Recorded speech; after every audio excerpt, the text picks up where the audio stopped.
ನಮ್ಮ ಭೂಮಿಯ ಅಡಿಯಲ್ಲಿ ನಮಗೆ ಕಾಣದ ಒಂದು ವರ್ಲ್ಡ್ ಇದೆ. ಅಲ್ಲಿ ರೋಡ್ಸ್ ಇವೆ, ರೂಮ್ಸ್ಗಳು ಇವೆ, ಫುಡ್ ಸ್ಟೋರೇಜ್ ಕೂಡ ಇದೆ. ಆದರೆ ಶಾಕಿಂಗ್ ವಿಷಯ ಏನಂದರೆ ಅದನ್ನು ಹ್ಯೂಮನ್ಸ್ ನಿರ್ಮಿಸಿಲ್ಲ, ಟಿನಿ ಇರುವೆಗಳು ನಿರ್ಮಿಸಿವೆ. ಸೈಂಟಿಸ್ಟ್ಗಳು ಈಗ ಹೇಳ್ತಿದ್ದಾರೆ ಕೆಲ ಆಂಟ್ ಕಾಲೋನಿಗಳು ಅಷ್ಟು ದೊಡ್ಡದಾಗಿರುತ್ತದೆ ಅಂದರೆ ಅವು ಒಂದು ಅಂಡರ್ಗ್ರೌಂಡ್ ಸಿಟಿ ಥರ ಕೆಲಸ ಮಾಡ್ತದೆ ಅಂತ. ನಾವು ಸಾಮಾನ್ಯವಾಗಿ ಇರುವೆಗಳನ್ನು ಸ್ಮಾಲ್ ಇನ್ಸೆಕ್ಟ್ಸ್ ಅಂತ ಇಗ್ನೋರ್ ಮಾಡ್ತೀವಿ, ಆದರೆ ಒಂದು ಆಂಟ್ ಕಾಲೋನಿ ಒಳಗೆ ಲಕ್ಷಾಂತರ ಇರುವೆಗಳು ಇರ್ಬೋದು. ಅವು ಅಂಡರ್ಗ್ರೌಂಡ್ ಟನೆಲ್ಸ್ಗಳನ್ನು ನಿರ್ಮಿಸುತ್ತವೆ. ಕೆಲ ಟನೆಲ್ಸ್ ಫುಡ್ ಸ್ಟೋರೇಜ್ಗಾಗಿ, ಕೆಲವು ನರ್ಸರಿ ರೂಮ್ಸ್ಗಳಿಗಾಗಿ.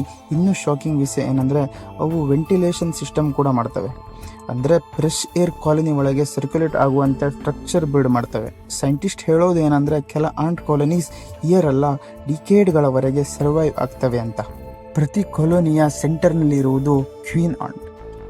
ಅವುಗಳ ಕೆಲಸ ಒಂದೇ, ಮಿಲಿಯನ್ಸ್ ಆಫ್ ಎಗ್ಸ್ ಪ್ರೊಡ್ಯೂಸ್ ಮಾಡೋದು. Workers ant entire colony maintain ಮಾಡ್ತವೆ, ಫುಡ್ ಕಲೆಕ್ಟ್ ಮಾಡ್ತವೆ, ಬೇಬೀಸ್ನ ಪ್ರೊಟೆಕ್ಟ್ ಮಾಡ್ತವೆ. ಮತ್ತು ಸೋಲ್ಜರ್ ಆಂಟ್ಸ್ ಕಾಲೋನಿನ ಪ್ರೊಟೆಕ್ಟ್ ಮಾಡ್ತವೆ. ಡೇಂಜರ್ ಬಂದರೆ ಎಂಟೈರ್ ಕಾಲೋನಿ ಒಂದೇ ಆರ್ಮಿ ಥರ ಅಟ್ಯಾಕ್ ಕೂಡ ಮಾಡ್ತವೆ. ಕೆಲ ಆಂಟ್ ಸ್ಪೆಸೀಸ್ ತಮ್ಮ ಬಾಡಿ ಬಳಸಿ ಬ್ರಿಡ್ಜನ್ನು ಕೂಡ ನಿರ್ಮಾಣ ಮಾಡ್ತವೆ. ಒಂದು ಇರುವೆ ಅಲೋನ್ ಆಗಿ ವೀಕ್ ಆಗಿರ್ಬೋದು, ಆದರೆ ಟುಗೆದರ್ ಆಗಿ ಅವು ಅನ್ಸ್ಟಾಪೇಬಲ್. ಸೈಂಟಿಸ್ಟ್ ಒಂದು ಎಕ್ಸ್ಪೆರಿಮೆಂಟ್ನಲ್ಲಿ ಎಂಟೈರ್ ಆಂಟ್ ಕಾಲೋನಿ ಮ್ಯಾಪ್ ಮಾಡಿರ್ತಾರೆ. ರಿಸಲ್ಟ್ ನೋಡಿ ಅವರು ಶಾಕ್ ಆಗ್ತಾರೆ.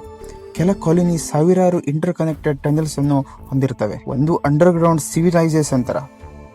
ಎಕ್ಸ್ಪರ್ಟ್ಸ್ ಈಗ ಹೇಳೋದೇನೆಂದರೆ ನೇಚರ್ನಲ್ಲಿ ಹ್ಯೂಮನ್ಸ್ ಮಾತ್ರ ಇಂಟೆಲಿಜೆಂಟ್ ಅಲ್ಲ, ಟಿನಿ ಕ್ರಿಯೇಚರ್ಸ್ ಕೂಡ ಅನ್ಬಿಲೀವೇಬಲ್ ಸಿಸ್ಟಮ್ಸ್ ಕ್ರಿಯೇಟ್ ಮಾಡ್ತವೆ. ಅದರಲ್ಲೂ ant team work level super computer ಥರ ಕೆಲಸ ಮಾಡ್ತದೆ ಅಂತ ಕೆಲ ರಿಸರ್ಚರ್ಸ್ ಹೇಳ್ತಿದ್ದಾರೆ. ನಾವು ಕಾಲಿನಿಂದ ತುಳಿಯುವ ಸ್ಮಾಲ್ ಇರುವೆ ಆ್ಯಕ್ಚುಲಿ ಒಂದು ಜಿಯಂಟ್ ಹಿಡನ್ ಎಂಪೈರ್ನ ಭಾಗ ಇರಬಹುದು. ಈ ವರ್ಲ್ಡ್ನಲ್ಲಿ ಸ್ಕೇರಿ ಥಿಂಗ್ಸ್ ಗೋಸ್ಟ್ ಅಲ್ಲ, ನೇಚರ್ ಇಟ್ ಸೆಲ್ಫ್. ಯಾಕಂದರೆ ಕೆಲವೊಮ್ಮೆ ಸ್ಮಾಲೆಸ್ಟ್ ಕ್ರಿಯೇಚರ್ಸ್ ಕೂಡ ಬಿಗ್ಗೆಸ್ಟ್ ಸೀಕ್ರೆಟ್ಸ್ನ ಹೈಡ್ ಮಾಡಿರ್ತವೆ. ಈ ವಿಡಿಯೋ ಇಂಟ್ರೆಸ್ಟಿಂಗ್ ಅನಿಸಿದ್ರೆ ಲೈಕ್ ಮಾಡಿ. ಇನ್ನೂ ಇಂತಹ ಮಿಸ್ಟ್ರಿ ಹಾಗೂ ಸೈನ್ಸ್ ಸ್ಟೋರಿಗಾಗಿ ಸಬ್ಸ್ಕ್ರೈಬ್ ಮಾಡೋದನ್ನು ಮರಿಬೇಡಿ. Thank you.